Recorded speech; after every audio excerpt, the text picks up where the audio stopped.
Winning Blueprint presents.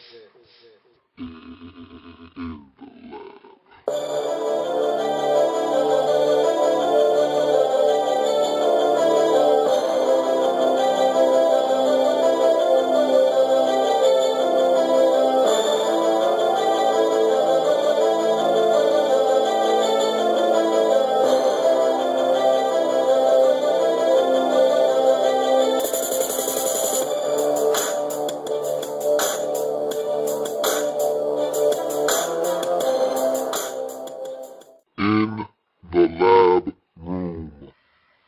Kansas City Chiefs. Welcome. You are in the Lab Room. I'm your host, Luke. Thank you for joining me. This is the Lab Room's Lab Follow-Up, which is the sequel to the Lab reports that we did at the beginning of the season during training camps when we previewed the season for each team in the National Football League. Now we're going to put a bow on every team in the National Football League, starting with the teams that didn't make the postseason. We're going in draft order. So the number one pick this year in the 2013 draft is held by the Kansas City Chiefs. So we will start with those same Kansas City Chiefs. So I want to start by saying, Romeo, Romeo, wherefore art thou, Romeo? He's not in Kansas City. I can assure you of that, as Romeo Crennel, the ex-head coach of the Kansas City Chiefs, has been fired. And can't say I didn't see it coming. Didn't know if it was warranted or not. There were some times during the season when you said to yourself, I don't think Romeo Crennel gets it as a head coach. And there were other times where he was praised handling that Jovan Belcher situation and how he was able to keep the team together and actually put them on the field and have them win a football game against the Panthers at home. And so there were times in the season you could see Romeo Crennel kind of fitting in nicely as the Kansas City Chiefs head coach. And there were other times when a reporter asked him, hey, why did Jamal Charles only touch the ball 5 times in this game? And he just flat out didn't know. He didn't even know. I'm not even sure if he was aware of the fact that Jamal Charles only touched the ball 5 times in a game, which is asinine because he's your best player by far. He's the only guy on your offense right now, as it's constructed, maybe outside of Dwayne Bowe, that could get you a touchdown from any portion of the field, any yard line, on any given play. And so him only touching it 5 times makes absolutely no sense. And those are the times when you say, I don't think Romeo gets it. And I'm going to read you the research question that I had for the lab report that I did for the Chiefs before the start of the season. This goes a long way into telling you what they needed to have happen, what did happen, and why we are where we are right now. So the research question for the Kansas City Chiefs goes as follows. Is the second time a charm for Romeo Crennel, and is Matt Castle a starting quarterback in the National Football League, or was 2010 his ceiling and the Chiefs need to look elsewhere? Well, the first part of that question, no. This second time wasn't a charm for Romeo Crennel, as he's been fired. So we've answered that question. Let's go to the second part of that question. Is Matt Castle a real NFL caliber starting quarterback? The answer is no as well. So no and no. We figured that out. Andy Reid, who the Chiefs have hired as their head coach to replace Romeo Crennel, they've given him a lot of power. Andy Reid has come in. We initially thought that Scott Pioli was going to remain the GM of the Chiefs, but after hearing some of the reports that came out about Pioli and the direction that the Chiefs wanted to go in, he wanted no part of it. And so they parted ways. And once Pioli was cleared out, because I'm pretty sure Andy Reid had something to do with Scott Pioli being fired. I'm pretty sure it went something like this. Hey, if you guys want me to be your head coach, I want to bring in my guys. And if you want me to be your head coach, I'm going to need my guys in place. Scott Pioli can't be there. So it's either him or me. You want to keep him as your GM? Fine, find another head coach. You want me to be your head coach? I'm going to have to be able to bring my guys in there. And so the Chiefs called up Scott Pioli. Hey, Scott, it's been nice. We really appreciate what you've done for us over the last couple of seasons. But you got to go. They moved him out. They slid Andy Reid in, and Andy is going to bring in his henchman. He's going to try to bring along with him Tom Heckert. As you all know, He was the GM from the Cleveland Browns who was just relieved of his duties in Cleveland as the GM. He's probably going to be brought in Kansas City in the same capacity. Also, he's probably going to be looking to bring in John Dorsey, another one of his guys, in Green Bay right now. He's the director of football operations in Green Bay. And so look for Andy Reid to really revamp this Kansas City front office, bring in his guys, kind of start anew in Kansas City. And I had already said that I thought that this Kansas City Chiefs team had a lot of talent. Now, the one thing that they're lacking, and it doesn't matter how much talent you don't have a quarterback, you don't have a chance in the National Football League. I say it all the time. And in the lab report, I said that the Chiefs weren't going to make the playoffs, so I was right there. But boy, was I wrong on the record. I said they were going to be 9-7. I saw the Chiefs as being a surprise team in the league this season. I thought that with all of their pieces returning, keep in mind the Chiefs were 7-9 a season ago. In 2011, the Chiefs were 7-9. They were the last place team in the division, but everyone else in the division was 8-8. They were 7-9, and so they were last place by virtue of just not finishing 8-8 with the rest of the division. So I felt like with all the injuries in that season, for you to still win 7 games, not bad on the part of the Chiefs. You got to remember, in 2011, they lost Eric Berry. There was no Jamal Charles. They didn't have Tony Moriarty. So you thought, hey, they're getting all these pieces back. They added in Eric Winston in free agency. They looked to be building through the draft. You said, hey, this isn't that bad. Maybe these guys come back. This team starts to forge some kind of unity and continuity together. Maybe they'll be the surprise team in the National Football League in the 2012 season. I was thinking along those lines. I didn't think they would get over the hump. I thought 9 wins was right around where they would be. They would still miss the postseason, but that would be a good season for the Kansas City Chiefs. I was wrong. This was a 2-14 team. Not very good. And they were never good. They were never in games. And the big reason why they weren't in games, a -24 turnover ratio. You can't have that kind of discrepancy in the National Football League. That kind of discrepancy can't happen in the National Football League. You turn it over that many times and you don't get them back on the other end, you're going to lose football games. And this Kansas City Chiefs team turned the football over way too much in 2012. That's a big part of why they weren't a good team. The other half was because they just weren't a good team at the quarterback position. You can't win games in the National Football League. You don't have a quarterback. Brady Quinn was bad. Matt Castle was bad. Both of these quarterbacks threw 6 less touchdowns than they did interceptions. Both of them had passer ratings under 70. Both of them had completion percentages under 60. They were terrible. The quarterback position really suffered in Kansas City, and so this team, therefore, suffered as well. You can't win in this league without a quarterback. And so Andy Reid coming in and telling them that, hey, I don't know if this quarterback situation is really broken. Don't lie to yourself, Andy. If you want to find the quickest way to get fired in Kansas City, keep Matt Castle as your quarterback. Keep Matt Castle and Brady Quinn as your 2 quarterbacks. See what happens to you. I'll just warn you of that. The first thing the Chiefs need to do with that #1 overall pick is find who the best quarterback is. Andy Reid's coming in talking a lot of nonsense. Hey, that first pick doesn't necessarily need to be spent on a quarterback. Oh, yeah? Really? What are you going to spend it on? You're going to spend it on the Georgia outside linebacker? You're going to spend it on a left tackle?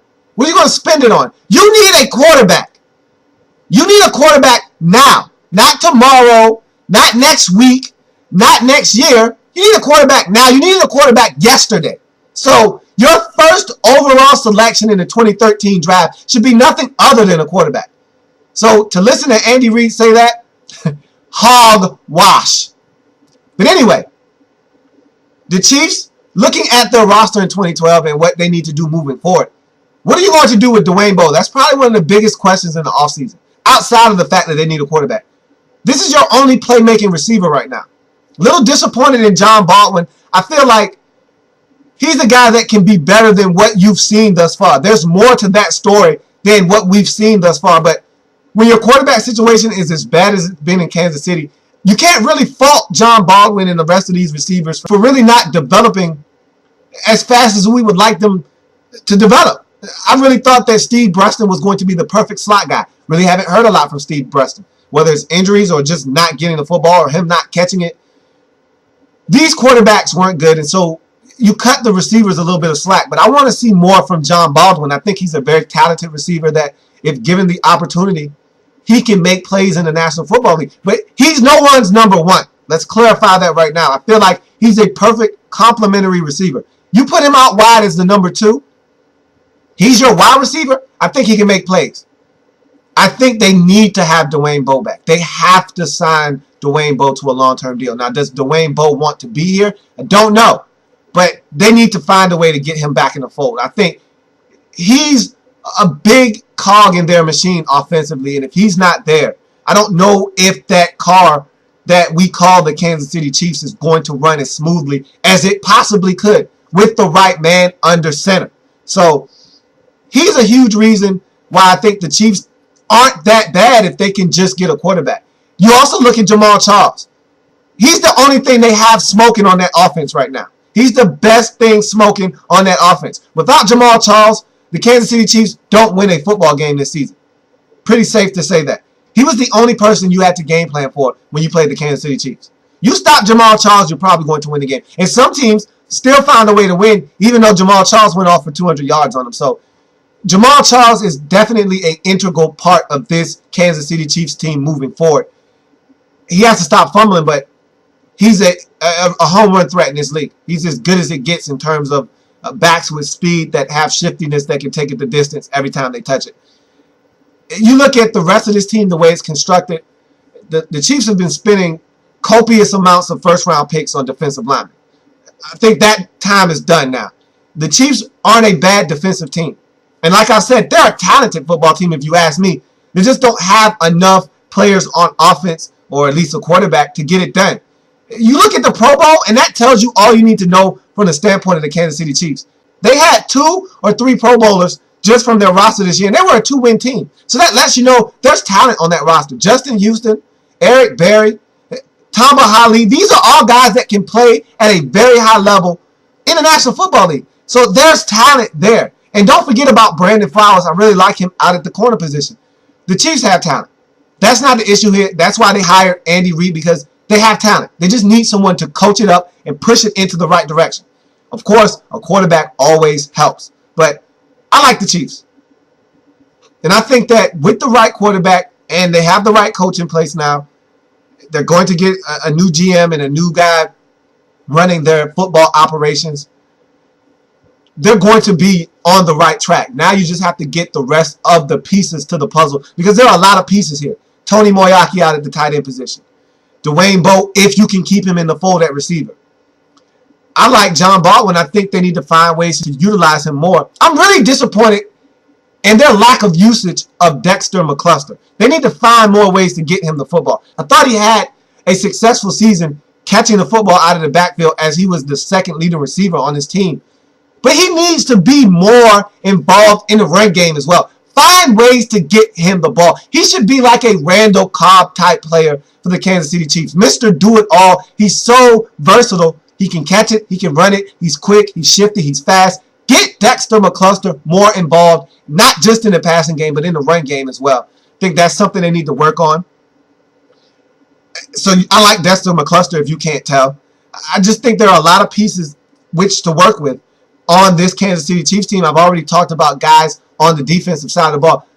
This could be a good team. They just need direction. Andy Reid will give them that. They need a quarterback. Let's see if that first overall pick in the 2013 draft will be a quarterback. I think it's a no-brainer. It needs to be a quarterback. Don't go reaching for a quarterback if one is not available. You got the number 1 pick. You hold all the cards. So if you don't like any of the quarterbacks, don't select one. Don't just pick a quarterback for the sake of picking a quarterback. Make sure it's a guy that you feel can run your offense, who will fit into what you want to do. And if you find that guy, select him, move on. What about Peyton Hillis? Do you bring him back? I didn't think he had that good of a season. I thought he came on toward the end of the season and played a lot better, but is Peyton Hillis worth giving any type of money to? That's a question you have to ask yourself. And, of course, Andy bringing in his guys, and they'll go over the salary cap and how much money they have under the cap and what they're able to do, the flexibility that they'll have. Dwayne Bowe needs to be your primary goal in the offseason. You need to figure out what's going to happen there. Have some type of resolution to that issue. He needs to be your primary goal. Re-signing him. I don't see how you could let him leave. You made a mistake last year by letting Kyle Orton leave. You can't make the same mistake by allowing Dwayne Bowe to leave. You've got a bona fide number one there in Dwayne Bowe. You need to lock him up. The Chiefs really, I feel like, sky's the limit if they can get a quarterback. They got the coach that they need in place now. And like I've said before, they have a lot of the pieces to the puzzle. And so they got the right guy in as your head coach to really give this team the direction that it needs in Andy Reid. And so with all that talent, I told you I like what they have on both sides of the football. They just need a quarterback. And don't go reaching for a quarterback. I've made it known that I think they need a quarterback at that number one pick in the 2013 draft. But if a quarterback is not there to your liking, don't select one. Don't be one of these teams that allows need to be the evaluator of talent. I think Andy Reid and the guys that he's going to bring in, Hackett and so forth, are smart enough to know that they don't need to do that. And don't be one of these teams that goes out and because you need a quarterback, you make a knee-jerk reaction and snag one, even though he doesn't fit what you want to do and he's not the guy for the job. We all know drafting a quarterback high in the draft and having him not pan out can set your franchise back 3, 4, 5 years. So you don't want to do that if you're the Kansas City Chiefs. Make sure it's the right guy. He's the right fit for what you want to do. Because if they get that quarterback, if they somehow get that quarterback, I like the pieces to the puzzle. And Andy Reid's the guy that can fit these pieces together, put them in the right slots, and potentially have the puzzle say at the end, Kansas City Chiefs 2013 AFC West champions. Who knows? I'm just saying, there's a lot of talent here. There's a lot of growth for this team. They just need the right man under the center. And so we will see what happens. But I tell you what, if there's nothing there with that number one overall pick, with the draft set up the way it is and rookie wage scales, you don't have to worry about that pick being a burden to someone. Now that pick is trade bait. So if you are the Kansas City Chiefs, there are numerous options available to you. You could trade that pick away. You could hold that pick ransom for someone that is dying to get their hands on a player at the top of the draft. You could just trade back a few slots, pick up a couple of picks in later rounds, or you could just make a selection yourself. Whatever you want to do, you do it. But don't feel pressured to select that quarterback if that quarterback that you want isn't there. So that's going to do it for the Kansas City Chiefs. This is their lab follow-up. There's a lot of room for growth with this Kansas City Chiefs team. There's enough talent here that they should be able to win 8, 9, 10 games. But they won 2 because they don't have a quarterback. And until they rectify that situation, I can't see this team being too much better than it was this season. I'll tell you what, Andy Reid, just like I said about Jeff Fisher a season ago, he's good for 3, 4, 5 victories just off of the strength of him being a good head coach. It fell apart for him in Philadelphia, but he had overstayed his welcome. He had worn out his welcome in Philadelphia. It was time for a change. And so this is a breath of fresh air for Andy Reid. We'll see what he's able to do with all this talent that he has in Kansas City. I think they're going to be solid next season. I don't know what the future holds for them, but this offseason will be the first step in a lot of steps that the Kansas City Chiefs need to take to make this a successful franchise. And it starts with the draft. And what will they do with that number one overall selection? We will see. But thank you for joining me on this lab follow-up for the Kansas City Chiefs. We're going to chronicle every single team in the National Football League. We're going in draft order. The Chiefs were first. The second team up on the docket will be the Jacksonville Jaguars. We'll come back tomorrow, talk about them, and do the lab follow-up for them. There's a lot to get to with the Jacksonville Jaguars, so I want to see you back here tomorrow when we talk about the Jaguars. Until then, have a good one. See you tomorrow. Kansas City Chiefs.